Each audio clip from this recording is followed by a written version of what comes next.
21 TV եթերում իր աշխատանքն է սկսում ապրենք առողջ է բարև ձեզ։ Ես Տաթև Արաքելյանն եմ։ Այսօր տաղավարում հյուրընկալել եմ Ուռուցքաբանության ազգային ինստիտուտի կրծքագեղձի վիրաբույժ Ուռուցքաբան Մետաքսյա Մկրտչյանին։ Մին զրույցին անցնել ուզում եմ ասել շնորհակալություն սպասարկման համար Glimt Beauty House-ին, տեղեկացնել, որ այն գտնվում է Գյուրջան 17 հասցեում, հեռախոսահամարն է 077 31 30 74։ Բարի գալուս, շնորհակալություն, որ այստեղ եք։ Բարև ձեզ, ես նույնպես շնորհակալ եմ հրավերի համար։ Բժշկագիտության մեջ կան թեմաներ, որոնք ցավոտ են, մենք չենք ուզում այդ մասին խոսել, Ջայլամի քաղաքականության փորձում ենք չխոսել, մտածելով, եթե չխոսեցինք, ուրեմն դրանց մասին դրանք այլևս չկան, հա, բայց քանի որ մենք ավելի ռեալ ենք դատում, պիտի խոսենք, բարձրաձայնենք եւ նաեւ օգտակար լինենք, հա, հեռուստադիտողին ու հանրությանը։ Խոսենք կրծքագեղձի քաղցկեղի մասին եւ այս փուլում քննարկենք այն բոլոր հարցերը, որոնք գուցե առաջին հայացքից իրարից տարբեր են, բայց նույն թեմայի շրջանում են, քանի որ դրանք առավելապես հետաքրքրում են կանանց, հա։ Նախ խնդրում եմ ասեք, թե ինչ կարևորություն ունի ինքնազննումը, ինչ է տալիս սա կնոջը եւ նաեւ մասնագետին, եւ ինչ պիտի իմանա յուրաքանչյուր կին ինքնազննման մասին, որտեղից եւ ինչպես սկսել։ Այո, թերևս ինքնազննումը ամբողջ հետազոտական մասի առաջին փուլն է հանդիսանում, քանի որ կինը ինքնազննում կատարելով կարող է հիվանդությունների մի մասը ինքնուրույն հայտնաբերել եւ որը դրդապատճառ կարող է հանդիսանալ դիմելու բժշկին, հա, բժիշկ վիրաբույժին կամ ուռուցքաբանին։ Հիմնականում ինքնազննումը կատարվում է երկու դիրքով, պառկած եւ կանգնած դիրքով, շատ անգամ խորհուրդ ենք տալիս լոգան կնդունելից, որովհետեւ գելային տարբերակների օգտագործումը ավելի հեշտացնում է կնոջ ինքնազննումը։ Ինքնազննումը կատարում են ամեն յուրաքանչյուր հակառակ ձեռքի, հա, 3 մատներ իրար հպած, բարձիկներով, հա, մատի բարձիկները օգտագործելով եւ շրջանաձև ժամացույցի թվատախտակի հաջորդական ուղղություններով փորձում է կինը շոշափել ինքն իրեն։ Հայտնաբերելու դեպքում ցանկացած պաթոլոգիկ, հա, ոչ արտասովոր, ցանկացած ոչ ֆիզիոլոգիական process միանգամից բնականաբար պետք է դիմել բժշկի առանց որևէ րոպե անգամ սպասելու, որոնց մեջ են մտնում կոշտության զգացումները, հա, վտուկների փոփոխությունները, արտադրությունը, կոշտությունը, կրծքի ձևի, գույնի փոփոխությունը, ինչու՞ չէ նաև չափերի փոփոխությունը։ Եվ կարծում եմ ճիշտ ինքնազննում կատարելու պարագայում հնարավոր է գոնե ինչ-որ չափ կանխորոշել, թե ինչ է կատարվում տվյալ կնոջ հետ։ Ինչ բարբերականություն պիտի անել այս ինքնազննումը պետք է կատարել դաշտանային ցիկլի 5-ից 12-րդ օրերին, հիմնականում ճիշտ ժամկետը, այսպես ասած, հա, իհարկե, ամեն ամիս ցանկալի է կատարել, որովհետև դու չես կարող կանխորոշել, թե յուրաքանչյուր ամիս ինչ կարող է պատահել քո հետ, հա, մի քիչ այդքան տենց սարսուր բան եմ ասում, բայց իրականում պետք է հետևողական լինել ամեն ամիս, դա նույնն է, երբ որ նույն բարբերականությամբ մենք ուղղորդում ենք հետազոտությունների, դա կլինի սոնոգրաֆիկ, թե մամոգրաֆիկ հետազոտություն։ Ինքնազննման հաջորդ этаպը դա արդեն հետևելու է բժիշկ ուռուցքաբանի կամ առաջնային ուղղակի, հա, թերապևտին կամ ընտանեկան բժշկի այցելությունը, որին հետևելու է տվյալ բժշկի կլինիկական զննումը ու արդեն հաջորդական բոլոր համալիր հետազոտությունները, որոնք որ տվյալ դեպքում կցուցվի։ Եթե այնուամենայնիվ ինքնազննումը կասկածները տեղին էին եւ բժիշկն էլ արդեն դնում է այդքան մեզ համար մեր ականջին, հա, համար սարսափելի ախտորոշումը կրծքագեղձի քաղցկեղ կամ ուռուցք, լավ այսպես ասենք, հա, արդյոք սա արդեն իսկ դատավճիռ է, որ կինը պետք է զրկվի կրծքերից, որովհետեւ սա ոչ միայն ֆիզիոլոգիական հարց է լուծում, այլ ահռելի նաեւ հոգեբանական խնդրի առաջ է կանգնեցնում կնոջը։ Կրծքագեղձի քաղցկեղ ախտորոշումը միանշանակ դատավճիռ չի հանդիսանում այսօրվա պայմաններում, քանի որ հաշվի առնելով գիտության ու բժշկության բնագավառում բավականին մեծ զարգացումներն ու ձեռքբերումները, կարծում եմ արդեն հասել ենք այն փուլին, որ քաղցկեղն արդեն դատավճիռ չէ։ Առավել ևս կոնկրետ պարագայում կրծքագեղձի քաղցկեղը, որի բուժելիությունը բավականին բարձր է, երբ որ կնոջ մոտ քաղցկեղը հայտնաբերվում է առաջնային փուլերում, որի ամբողջ նպատակն է եղել թերևս առողջապահության նախարարության ներդրած ծրագիրը, խոսքս կրծքագեղձի քաղցկեղի սկրինինգի, հա, կանխարգելիչ ծնումների մասին ծրագիրն է, որը եւս մի, այսպես ասած, քայլ է այդ կանանց աջակցելու, որպեսզի նրանք ոչ մի խոչընդոտի չհանդիպեն, հա, օրինակ մարզերում գտնվող կանայք շատ անգամ, երբ որ հարցնում ենք, ինչն է պատճառը եղել, որ չեք հետազոտվել, որովհետև տվյալ մարզը չունի մամոգրաֆի ապարատ կամ հեռու էր կամ ինչ որ լիքը խոչընդոտներ, որոնք որ փորձվում ենք բոլորս միասին այդ խոչընդոտները մի փոքր պակասեցնել ու տեսնել վերջում այլ ինչ հանգամանք է խանգարում ի վերջո բուժմանը չգնալու համար։ Եւ քաղցկեղ ախտորոշումից հետո ուղղակի պետք է հավաքվել, ես բավականին լավ հասկանում եմ իհարկե այդքան հեշտ չի մարսել այդ ախտորոշումը, հա, միանգամից լսել այդ բառը, բայց պետք է մի պահ ոտքի կանգնել, հավաքել քեզ ու հասկանալ, որ դու այդ պայքարում գուցե բոլորը քո կողքին են, բայց դու այդ պայքարում մենակ ես ու պատասխանատվությունը քո վրա է։ Եթե դու չհավաքվես, այսպես ասած, հոգեբանորեն քեզ առաջ չտանես, դժվար թե որևէ մեկը քո փոխարեն կկարողանա որոշում կայացնել։ Բնական է, խորհուրդ տվողները բավականին շատ են, ամենահեշտ բանն է, ասում քաջալերում են, հա, հարազատները, ընտանիքի անդամները, բայց եթե դա դու չես ուզում, դա всё, նայած ամեն ինչը ոչ մի բան է արդեն վերջ։ Դե հա։ Նաև ինքնազնմանը, եթե հաջորդի դրամաբանորեն հա գնանք, շատ հաճախ հասարակության մեջ տարածված մի կարծիք կա, որ եթե ձեռք ես տալիս ցավում է կամ ձեռք չես տալիս նույնիսկ ցավում է, ուրեմն վտանգավոր չէ, միշտ ասում են լուրն է ավելի վտանգավոր։ Այստեղ պնդումը որքանով է տեղին կամ որքանով է արդարացված։ Բավականին հաճախ հնչող հարց, որը հնչվում է յուրաքանչյուր պացիենտի բուժառուի բերանից, երբ որ ասում ես, բացատրում ես, որ հաջորդ փուլը բիոպսիան է, առաջի հարցը դա է լինում։ Դրա համար ես շատ անգամ չեմ սպասում, որ ինձ ասեն վտանգավոր է թե չէ, ու տենց մի քիչ տենց էգոիստաբար շնչի, ասում եմ ժողովուրդ, ես ինձ ավելի շատ եմ սիրում բնականաբար, որ վտանգավոր լինի, ես ինքս դες կասեմ, որ վտանգավոր չի բնականաբար, բայց առանց բիոպսիայի, առանց այսպես ասած կոնկրետ միջամտություն իրագործելու դժվար թե կարողանա հայտնվել որևէ մի բժիշկ, խելամիտ բժիշկ, որը կկարողանա նորմալ բուժել հիվանդին, հա։ Մեր մոտ Հայաստանի Հանրապետությունում հուսամ մի օր այդ օրը կգա, երբ որ իրավաբանական կողմը անդրադարձ կկատարենք, իրավաբանական կողմն ավելի ուժեղ կլինի, բայց օրինակ կան կլինիկաներ, հա, թեկուզ գուցե եւ ոչ Հայաստանում, որտեղ բժիշկը ուղղակիորեն հրաժարվում է հիվանդից, եթե հիվանդը չի կատարում բիոպսիա, որտեղ եթե դու չունես բիոպսիա, հստակ չունեմ ինֆորմացիա, ուռուցքի տեսակի ու չգիտեմ ինչի հետ եմ աշխատում, ինչը բուժեմ։ Նույն հաջողությամբ շատերը ասում են, բա նախկինում ոնց է, նախկինում տարբերակ չկար, ուղղակի չկար։ Հայտնաբերված չէր, այո, բայց նախկինում բարձր էր մահացության աստիճանը, բուժման զգայունությունը, արդյունավետությունը բավականին ցածր էր, իսկ այսօր վաղ փուլում հայտնաբերված կրծքագեղձի քաղցկեղը մոտ 98-ից 99%-ով համարվում է բուժելի, այսինքն տվյալ կինը կբուժվի ու կանցնի իր հետագա նորմալ կյանքի ընթացքին, բայց եթե բուժառուն մոտեցել է ու դիմել է կլինիկա արդեն 3-րդ փուլում, մի հատ էլ բիոպսիա չարեցինք, անխուսափելի կլինեն հետո հետևանքները։ Դե հա։ Նաև հաճախ վստահ եմ էլի ձեր կաբինետում բարձրաձայնվել է այս հարցը, արդյոք կիստան կարող է ուռուցքի վերածվել, թե ոչ։ Եվ այստեղ էլի ծայրահեղական են հայացքները, կամ գալիս են վախեցած, ես կիստա ունեմ, շուտ հարցերը լուծեք, որովհետև կդառնա ուռուցք, եւ հակառակը դե կիստան բարի բան է, ինչ պիտի լինի, որ միանշանակ նմանատիպ այսպես հնչեցում լինում է շատ անգամ, բայց չմոռանանք շեշտել, որ կիստաները լինում են տարբեր տեսակի եւ կրծքագեղձի կիստաները, մնացած օրգան համակարգերի կիստաները առավել եւս տարբեր տեսակի են լինում։ Կան կրծքագեղձի կիստաներ, որոնք պարզ կիստա հանդիսանալուց բացի իրենց պատին, հա, առկա է հյուսվածքային կոմպոնենտ։ Նմանատիպ կիստաների հանդեպ մենք նախ փուլը, հա, հետազոտության փուլը սկսում է ռադիոլոգիից, որովհետև այդ երևի միակ բարագանն է, որ կլինիկական զննումը բժշկին ոչինչ չի տա, բացի սովորական կիստա շոշափելուց, դժվար չէ պատի հյուսվածքային կոմպոնենտը շոշափվի, ու հետազոտության ամբողջ փուլը սկսվում է հմուտ ռադիոլոգիից, երբ որ ռադիոլոգը նկատում է դա,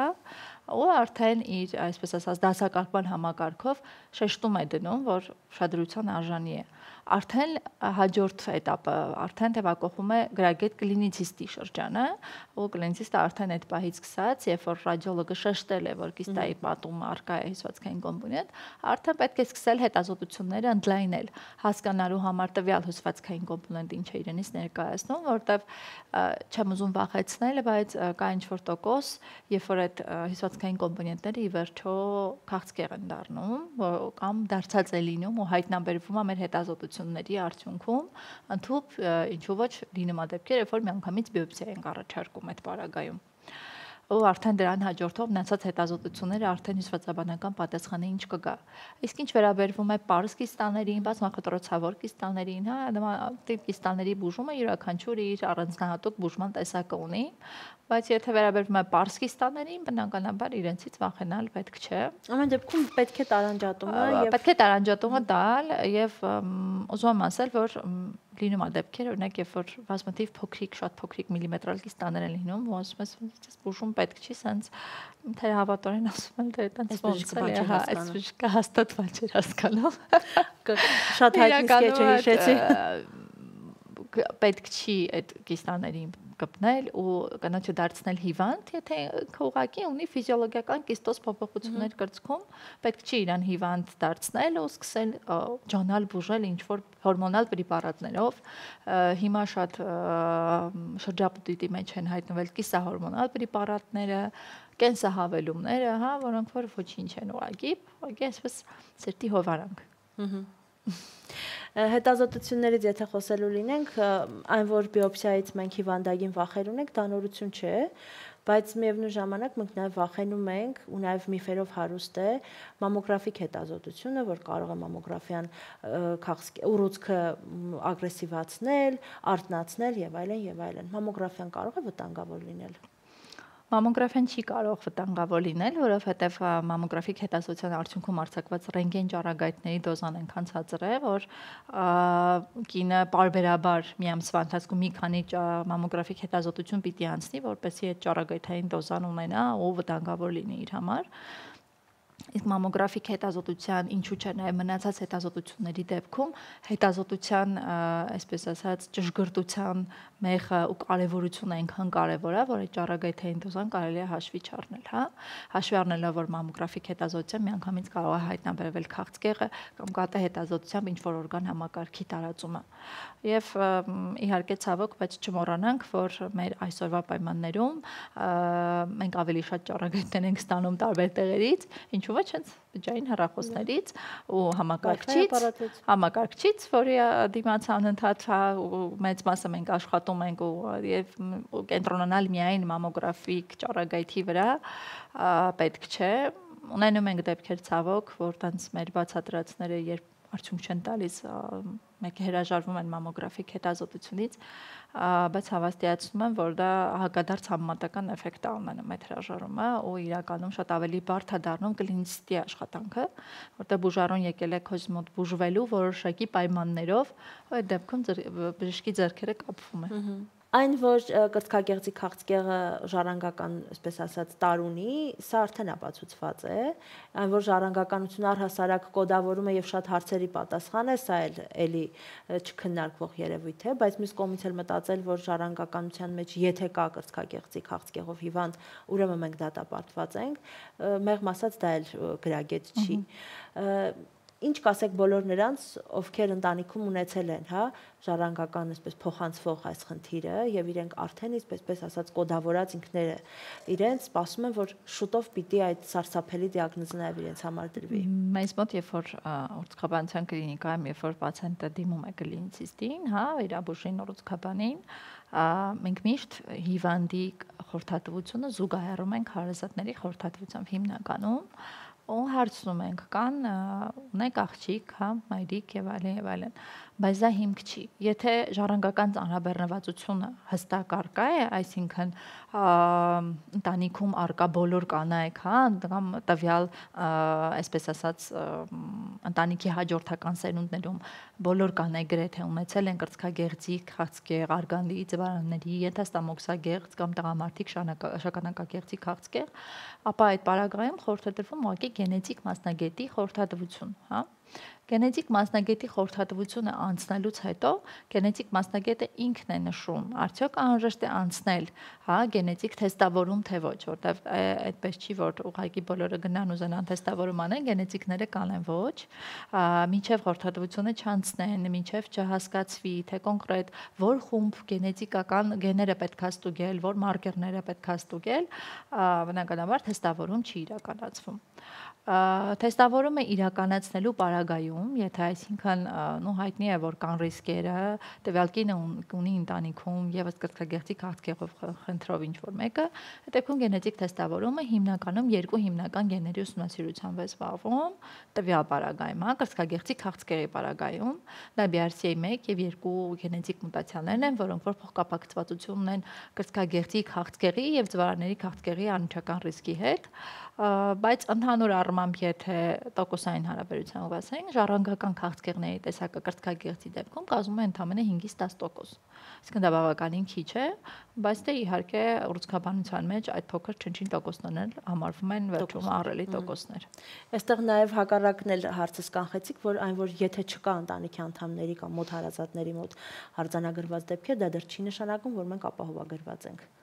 Սա էլ այսպես արդեն պատասխանեցիք։ Լավ, նաև շատ կարևոր է երիտասարդ կանանց շրջանում հաջորդիվ հարցը, թե արդյոք եթե կինը հաղթահարել է քաղցկեղը, հաղթահարել է այդ ամբողջ փուլը, կարող է հղիանալ, կարող է հղիությունից հետո նաև կերակրել երեխային, թե սա նաև բիծ մնաց ամբողջ ընտանիքի եւ վերարտադրողական ֆունկցիայի վրա։ Նախ վերարտադրողականության հարցը որոշելը պետք է լինի բուժման հենց ամենասկզբից։ Երբ որ կինը գալիս է անկախ ամեն ինչից, ինքը ունի 3 երեխա, 4, թե ընդհանրապես ոչ մեկ չունի, պետք է առաջինը գինեկոլոգի, վերարտադրողականության հարցը